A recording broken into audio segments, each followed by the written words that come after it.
वरहमतुल्लाहि ताला व बरकातहू। मैं सूफ़ी मोहम्मद कौसर हसन मजीदी हाजिर हूँ आपके सामने अपने वादे के मुताबिक, जो रोज़ाना तकरीबन 8 बजे आपके सामने हाजिर होता हूँ। रोज़ाना की किसी मौजू पर जो सियासी और समाजी पस मंज़र पर मुनहसर हो, उस पर गुफ्तगू करने के लिए आपके सामने हाजिर आता हूँ। बात शुरू करने से पहले मैं आप लोगों से गुजारिश करना चाहता हूं कि हम लोग अपनी जानिब से एक छोटा सा प्रयास कर रहे हैं कि मुल्क में हिंदू और मुसलमानों में आपस में इत्तेफाक और इत्तेहाद कायम हो। इस सिलसिले में हम लोग जो भी प्रयास कर रहे हैं, वो उस प्रयास के तहत हम लोग जो है लगातार इस तरीके की बातें समाज के सामने लाते हैं, उनसे तबादला ख्याल करते हैं।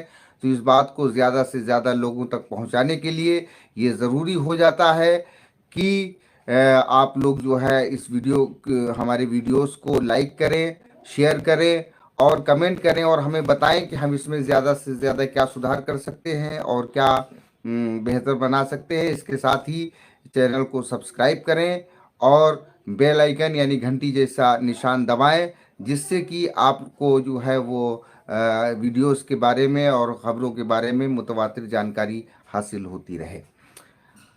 आते हैं आज के मौजू पर। आज का मौजू क्या है साथियों? आज का मौजू बहुत ही संजीदा मौजू है और इसके बारे में सभी लोगों को बिला किसी तफरीक मज़हब व मिल्लत के सभी लोगों को इसके बारे में सोचना चाहिए, समझना चाहिए और बातचीत करनी चाहिए।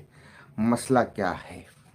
मसला जो है वो बड़ा अहम है और मसला ये है कि जैसा कि आप सभी लोग जानते हैं कि भारतीय राजनीति में या भारतीय सियासत में धर्म का बड़ा दखल है और धर्म एक बड़ा मुद्दा होता है हमारे देश की राजनीति में।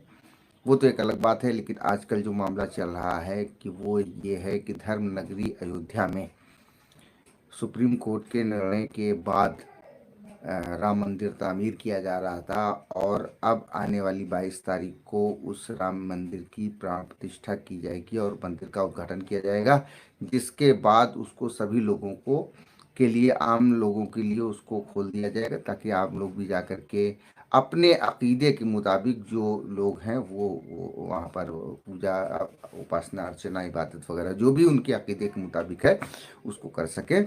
ये इसके लिए ये 22 तारीख के बाद ये शुरू होगा। बड़ा इसके बारे में जान लेना भी बड़ा ज़रूरी है कि इस मसले में क्या हो रहा है और ये मसला क्या है।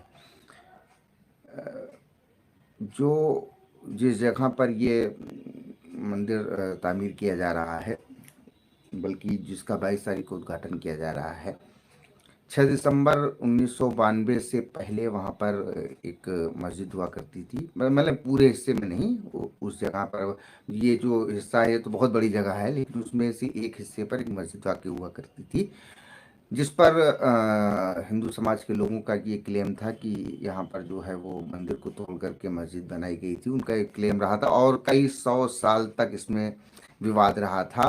और जब मुल्क आज़ाद हुआ तो जो भी विवाद हो, लेकिन आज़ाद हिंदुस्तान में दिसंबर 1949 में ये मामला जो है सामने आया, जब जो है वो सुबह जब मस्जिद को खोला गया नमाज़ पढ़ने के लिए, तो उसमें देखा वहाँ पर जहाँ पर जो है मिंबर होता है, मिंबर के पास कुछ मूर्तियाँ रखी हुई थी। उसके बाद ये हुआ कि रामलला प्रकट हो गए और तनाज़ा बढ़ा, तो वहाँ के कलेक्टर ने उसको आदेश दिया कि मस्जिद को जो है वो 145 CRPC के तहत उसको उन्होंने जो है वो सील कर दिया और ताला लगा दिया।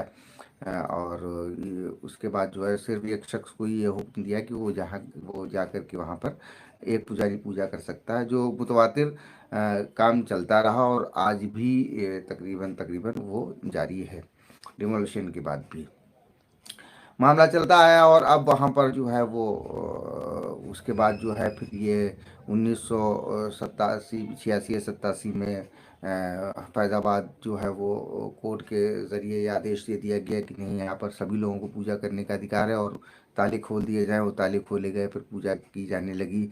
फिर एक आंदोलन चला, फिर वो उसमें तमाम चीज़ें हुई, फिर वो मतलब जो है कुछ उन्मादियों ने उसको मतलब कार सेवा के नाम पर जो है वो मस्जिद को शहीद कर दिया, और तमाम इस तरीके के मामले होते रहे।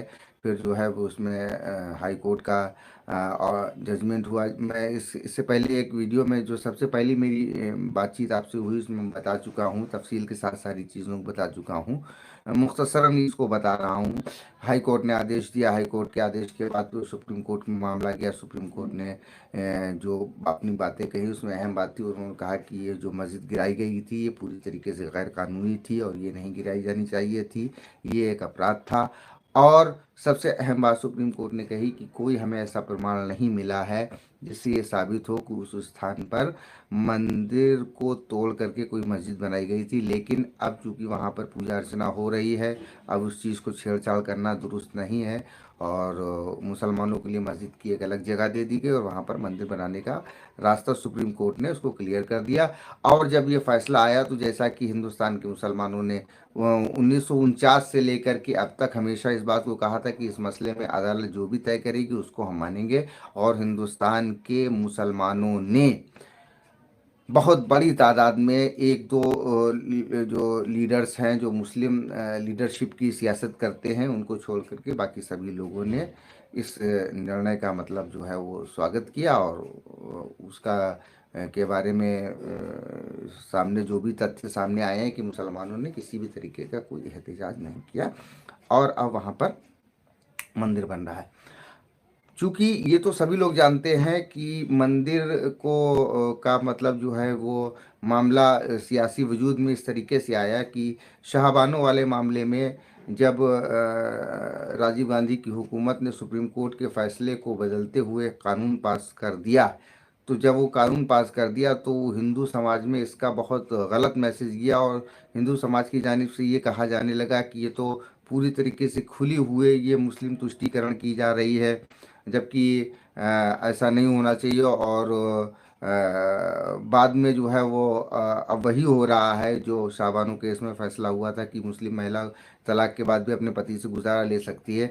आज की तादाद में भी लाखों महिलाएं ऐसी हैं जो अपने मुस्लिम शौहरों से तलाक होने के बाद भी जो है वो गुजारा भत्ता पा रही हैं। अगर उस वक्त ही मान लिया गया होता ये फैसला और ना इतना एहतजाज किया होता मुस्लिम पर्सनल लॉ वगैरह ने, तो आज शायद नौयत दूसरी होती। लेकिन खैर जो चीज़ें हुई उसको तो कोई ऐसी मशीन नहीं बनी हुई है जो बैक में जाकर के सारी चीज़ों को सही कर दे। जो हो गया वो हो गया, उससे उस पर तबादला ख्याल करने से कुछ नहीं हो सकता, लेकिन बस उससे कुछ सीखा जा सकता है।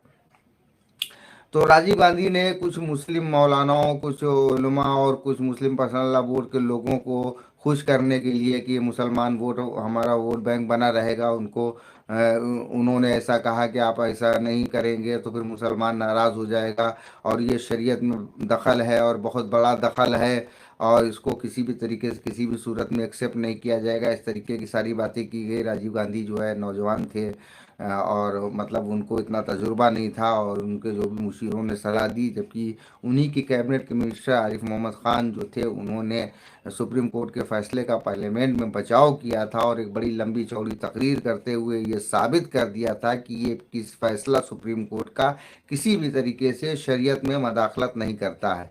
लेकिन उसके बावजूद भी सुप्रीम कोर्ट के उस फैसले को बदल दिया गया और एक कानून लाया गया। उस कानून को लाने के बाद फिर ये बड़ा मतलब जो है वो अंदर खाने बड़ी तहलका मचा, और ये बड़ा विरोध हुआ राजीव गांधी का कि आप मुस्लिम अपीजमेंट की सियासत करते हैं और ऐसा। राजीव गांधी को लगा अरे बाप रे, तो बहुत बड़ा काम, मुश्किल भरा काम हो गया है। अब ये तो हम तो मुस्लिम वोटों को साध रहे हैं, लेकिन मुस्लिम वोट कितने हैं? अब अगर हिंदू हमारे खिलाफ हो जाएंगे तो हमारी सरकार कैसे चलेगी? इसी उधेड़बुन में उन्होंने ये फैसला किया कि वो मस्जिद का ताला खुलवा दिया जाए और वो लोगों को पूजा पाठ का अधिकार दे दिया जाए। तो जब ऐसा मामला होगा तो फिर जो है वो हिंदू समाज हमारी तरफ डाइवर्ट हो जाएगा। तो जब ये उन्होंने इस तरीके का फैसला किया तो जाहिर सी बात है कि वो जो एक चीज़ बंद थी वो सामने आ गई। तो जब इन्होंने इस तरीके का मसला किया तो बीजेपी उस वक्त जो अपने आप को जो है वो हिंदूवादी राजनीति की बात करती थी, उसको ऐसा लगा कि अरे ये मुद्दा तो कांग्रेस हमसे छीन लेगी। तो फिर उन्होंने उसका दूसरा उपाय बनाया और उसको बाद जो है उन्होंने मतलब जो है अपना पालनपुर के अधिवेशन में इसको एक राष्ट्रीय मुद्दा बना लिया और कहा कि जो है ये हमारी अस्मिता का प्रश्न है और हम वहाँ पर जो है मंदिर निर्माण कराएंगे। इसके लिए उन्होंने बाकायदा आंदोलन शुरू कर दिया। और उसके बाद जो है वो इसी दौरान एक मसला और भी सामने आया जो बीजेपी को इसमें मजबूर होना पड़ा। बाकी जो उसकी जगह जो थी उस मस्जिद के अलावा जो आसपास की जगह थी उस जगह को खरीद करके वहाँ पे मतलब जो है मंदिर का बनाने के लिए कोशिश करने के लिए शिलान्यास कर दिया गया कि मस्जिद का जो मामला है वो तो चल रहा है अदालत में, और उस ज़मीन का जो है उस पे एक नया मंदिर तामीर किया जाएगा। वो मामला चलने लगा और जब ये मामला चलने लगा तो जाहिर सी बात है कि कुछ जो लोग थे वो मुस्लिम सियासत करने वाले और मुस्लिम पर्सनल लॉ बोर्ड वगैरह वो सुप्रीम कोर्ट गए। उन्होंने कहा कि अगर ये मंदिर तामीर हो जाएगा यहाँ पर तो वो जो है इस मामले की नवैयत बदल दी जाएगी और मामला कोर्ट में है। जब तक कोर्ट का फैसला नहीं आ जाता जब तक यहाँ पे खाली जगह पर भी मंदिर न बनाया जाए। तो सुप्रीम कोर्ट ने स्टे कर दिया। अब यहाँ पर भी एक बात हो सकती थी कि अगर वो जो खाली जगह पे मंदिर बन रहा था अगर उसी मंदिर को बन जाने दिया जाता तो मस्जिद तो बाकी रहती और हो सकता है कि बातचीत के बाद समाधान निकल आता और उस मस्जिद में भी जो है वो नमाज वगैरह होने लगती। कुल मिलाकर के इतनी बड़ी खाई हिंदू और मुसलमानों के दरमियान नहीं आती। लेकिन हर शख्स उस पर जो है अपनी सियासत करने लगा। बाबरी मस्जिद कोऑर्डिनेशन कमेटी बनी, फिर बाबरी मस्जिद एक्शन कमेटी बनी, ये सब सारे मामला चलते रहे। बाहर का बीजेपी ने उसको मुद्दे को अपना इशू बना लिया और उसके बाद जो है जब 1990 में वीपी सिंह जो थे वो मंडल कमीशन लेकर के आए। जब मंडल कमीशन लेकर के आए, मंडल कमीशन की सिफारिशात को उन्होंने लागू किया। मंडल कमीशन में ये था कि जो पसमानदा तबकात हैं यानी जो पिछड़ी जातियां हैं उनको 27% रिजर्वेशन दिया जाए, उनकी फलाह और बहबूद के लिए ये मामला हुआ। तो जब ये मामला हुआ तो देश में मंडल के खिलाफ एक आंदोलन हो गया और ये कहा गया कि ये तो हिंदू समाज को बांटने की साजिश है और इससे तो बड़ा मतलब नुकसान हो जाएगा। और बीजेपी को लगा कि इससे तो हमारी पूरी वोट बैंक की सियासत ही ख़त्म हो जाएगी, जबकि बीजेपी वीपी सिंह की हुकूमत को समर्थन दे रही थी। लेकिन अब वो इस मुद्दे पर समर्थन वापस भी नहीं ले सकते थे। अगर वो इस मंडल के मुद्दे पर समर्थन वापस ले लेते तो फिर ये जो पिछड़ी जातियां हैं हिंदू समाज की तो उनमें ये मैसेज जाता है कि जो है ये बीजेपी जो है ये पिछड़ी जाति के खिलाफ है। तो उनको अपना राजनीतिक मामला भी देखना था। तो अब उनके निगाह में क्या आया, वो देखा ओहो ये मसला है, अब इस मस्जिद वाले मसले को, मंदिर वाले मसले को ज़्यादा आगे बेहतर ले जाए क्योंकि इसमें मतलब जो है ध्रुवीकरण हो जाएगा और इससे जो है हमारे वोट्स जो हैं वो इकट्ठा होंगे। और इसी बिना पर जो है उन्होंने लाल कृष्ण आडवाणी ने सोमनाथ से लेकर के अयोध्या तक यात्रा की और उनको बिहार में लालू प्रसाद यादव ने गिरफ्तार कर लिया, गिरफ्तार किया। उसी दौरान मुल्क में बहुत सारे फसादात हुए, हिंदू मुस्लिम झगड़े हुए। जब उनको गिरफ्तार किया गया तो फौरन जो है वीपी सिंह की हुकूमत से बीजेपी ने समर्थन वापस ले लिया, सरकार गिर गई। अब ये समझ लीजिए कि जो समर्थन मंडल वाले मामले में नहीं लिया गया वो इस मस्जिद वाले ये इस मतलब जो है वो मंदिर मस्जिद विवाद वाले मामले में समर्थन वापस ले लिया गया।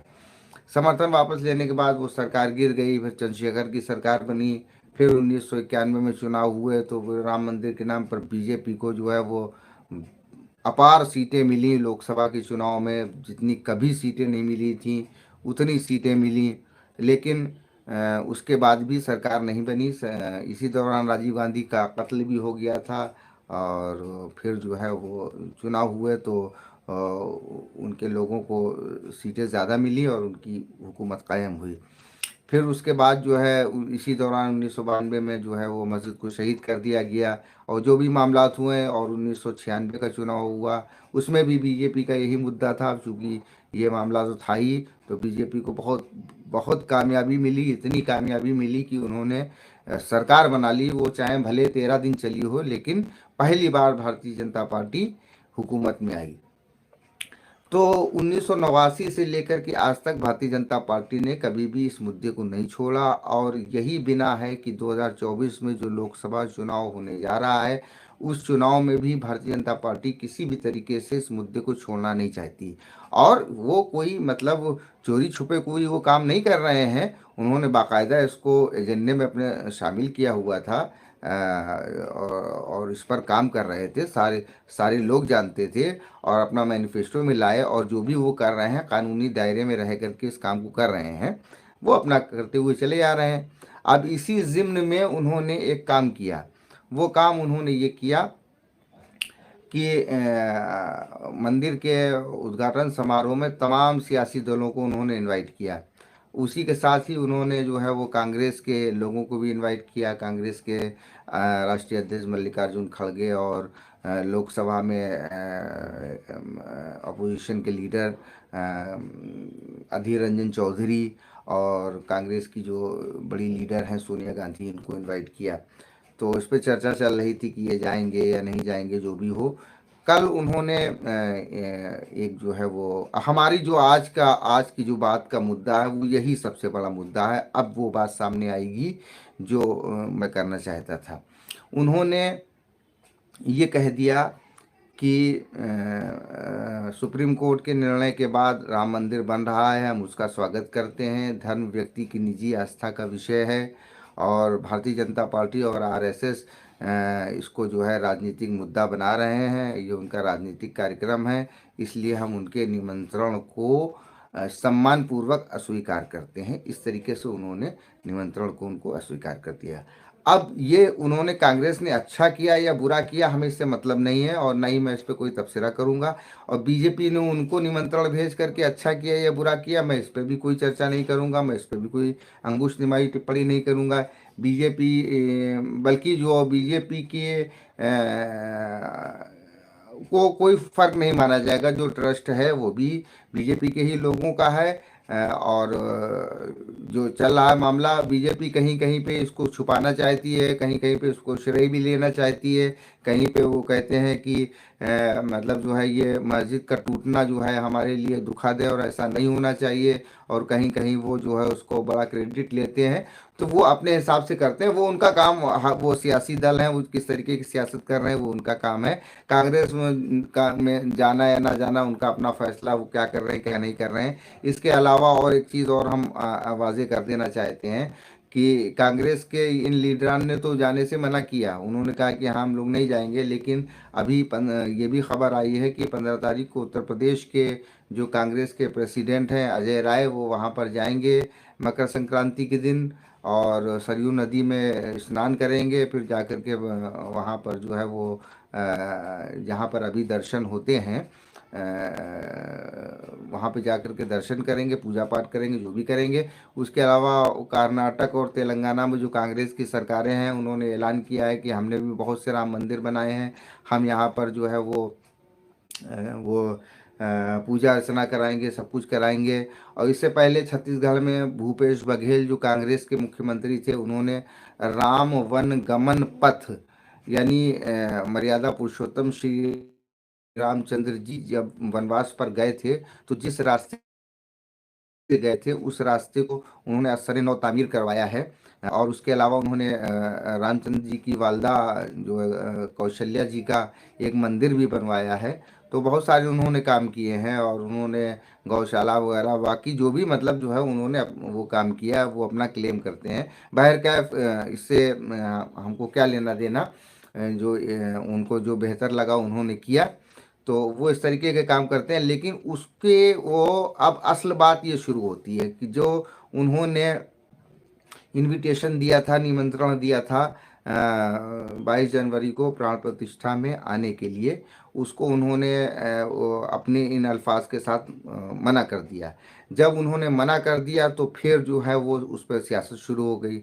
हमें उसकी सियासत से भी एतराज़ नहीं है, लेकिन जो सबसे अहम मसला आ गया वो मसला ये आ गया कि मुसलमानों के प्रेम के चलते कांग्रेस ने निमंत्रण लेने से इनकार किया, और मुसलमानों को रिझाने के लिए कांग्रेस ने फैसला किया, मुसलमानों के लिए ऐसा किया, मुसलमानों के लिए ऐसा किया। तमाम जितने भी मुल्क के कई एक मीडिया चैनल हैं जिसमें इस तरीके की बातें की जा रही हैं, जिस तरीके की मतलब जो है खबरें छापी जा रही हैं। हमें एतराज़ इस बात पर है कि देखिए, हिंदुस्तान के मुसलमानों ने 1949 में भी जो मसला हुआ तो उसमें भी उन्होंने कोई इसमें मतलब जो है जो भी लड़ाई की वो कानूनी लड़ाई की, और कहा कि अदालत जो कहेगी उसको मानेंगे।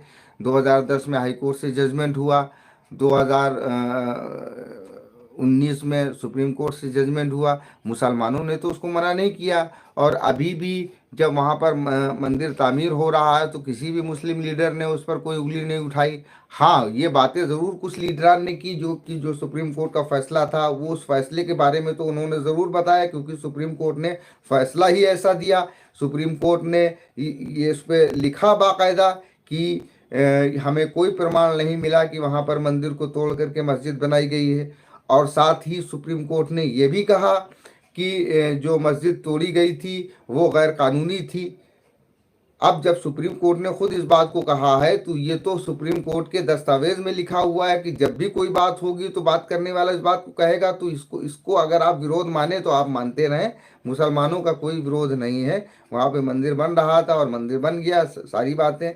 लेकिन अब इस तरीके की जो बातें की जा रही हैं वो इंतहाई दर्जे की, उसको जिहालत कहा जाए या साजिश कहा जाए, ये खुद मुसलमानों को समझना पड़ेगा कि मसला कोई भी हो, चुनाव कोई भी हो, नीतीश कुमार पिछड़ा वर्ग का कार्ड लेकर के आए, जातिगत जनगणना का कार्ड लेकर के आए, तो फिर आपने फिर ये मुद्दा उखाड़ दिया। अब इस मुद्दे का शिकार आपने जो है मुसलमानों को जो है बनाना मीडिया ने शुरू कर दिया है, कुछ मीडिया चैनल्स ने।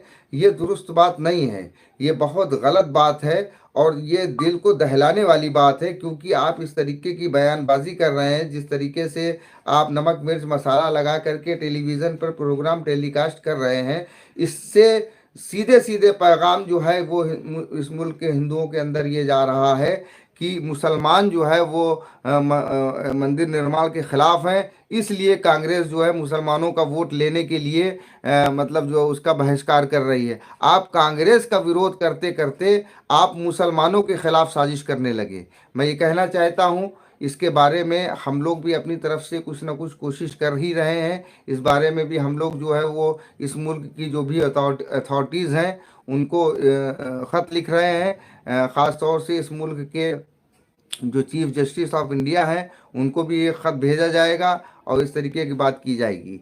तो जो अहम बात है वो ये साथियों मैं बताना चाहता हूँ कि अयोध्या में जो राम मंदिर निर्माण किया जा रहा है, इस निर्माण के उद्घाटन के संबंध में जो मंदिर की कमेटी के द्वारा कांग्रेस के लीडरान को जो ख़त लिखा गया था उसमें आने के लिए, वो उन्होंने आने से मना कर दिया है। उनके मना करने के बाद भारत के कुछ मीडिया चैनल्स में इस तरीके की खबरें चलाई जा रही हैं कि कांग्रेस ने मुसलमानों के प्यार में या तुष्टीकरण के लिए या दूसरी बातों के चलते जो है इस निमंत्रण को अस्वीकार किया है। मीडिया लगातार लोगों को गुमराह कर रहा है इस तरीके की खबरें चला करके कि कांग्रेस ने मुसलमानों की मोहब्बत में इस तरीके का फैसला किया है। जिस तरीके का माहौल मीडिया के ज़रिए बनाया जा रहा है उससे ये जाहिर हो रहा है कि ये मुसलमानों के ख़िलाफ़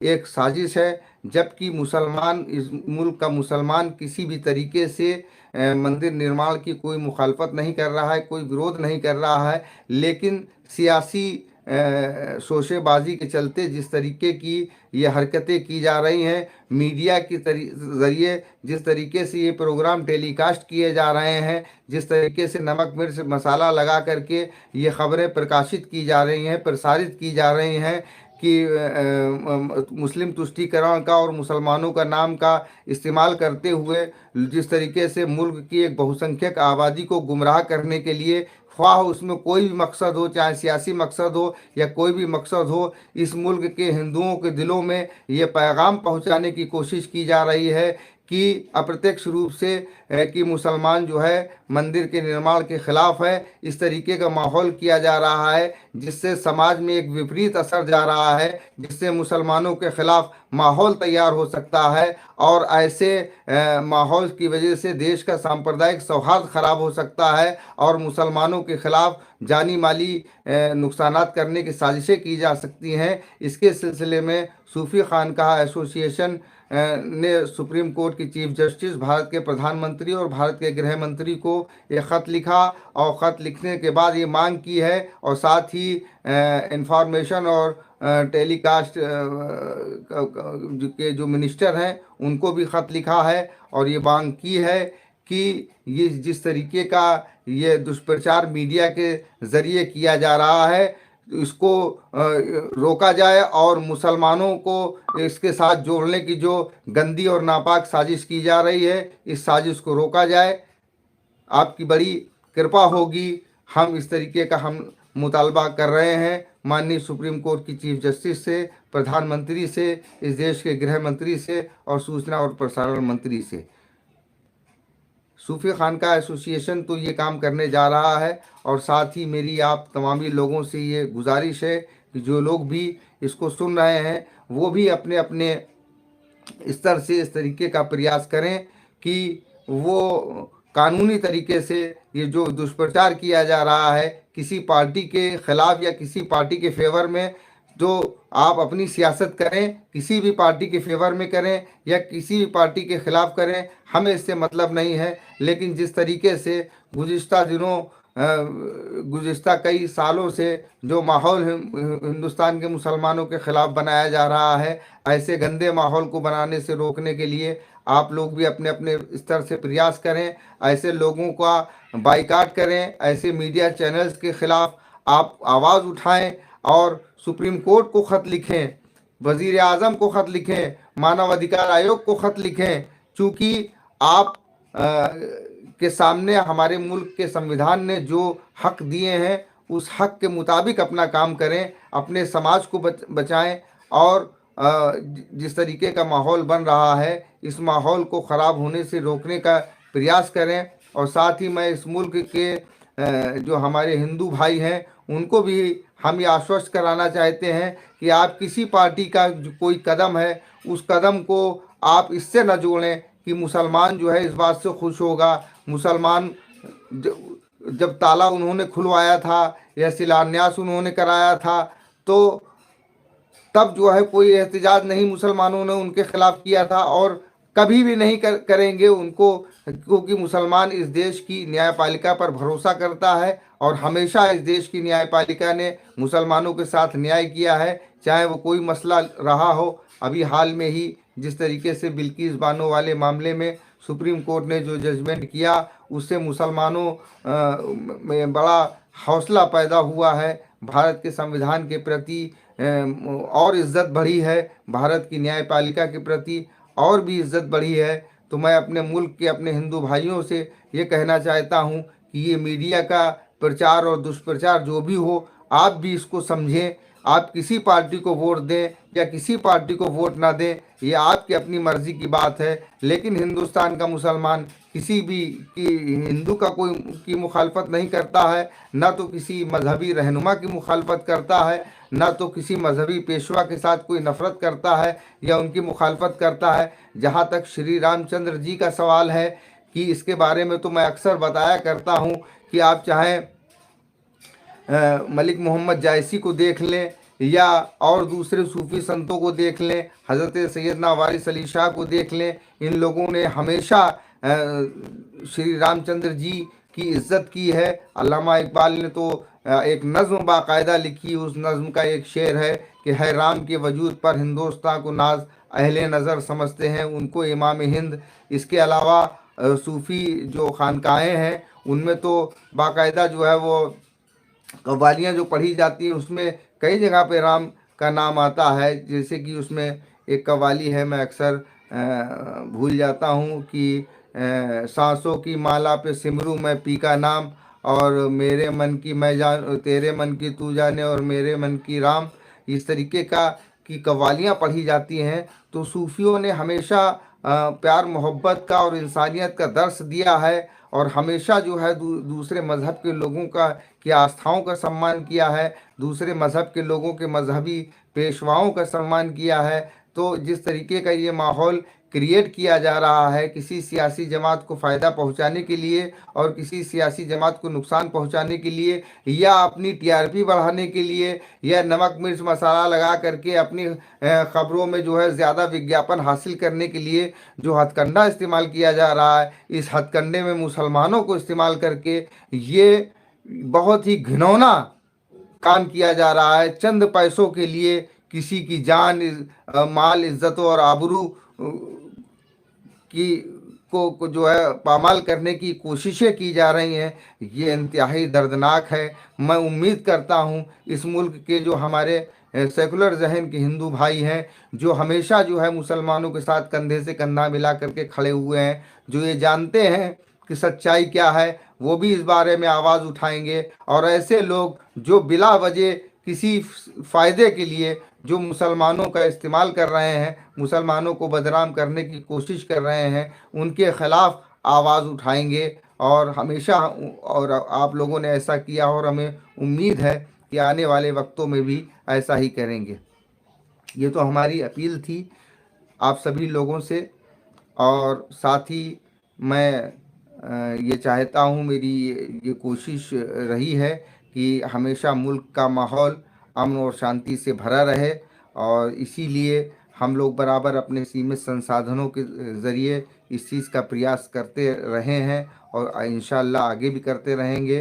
और मैं उम्मीद करता हूँ आप सभी लोगों से कि हमारी इस बात को आगे तक पहुँचाने के लिए आप इस वीडियो को लाइक करेंगे, इसको ज़्यादा से ज़्यादा शेयर करेंगे, और सब्सक्राइब करने के साथ साथ अपने दोस्तों से भी सब्सक्राइब करेंगे। इसी के साथ आज की बात को यहीं पर ख़त्म करता हूँ। कल फिर मिलेंगे इंशाअल्लाह तबारक ताला 8 बजे के बाद। तब तक के लिए अस्सलाम वालेकुम रहमतुल्लाहि ताला व बरकातुहू। शब बख़ैर।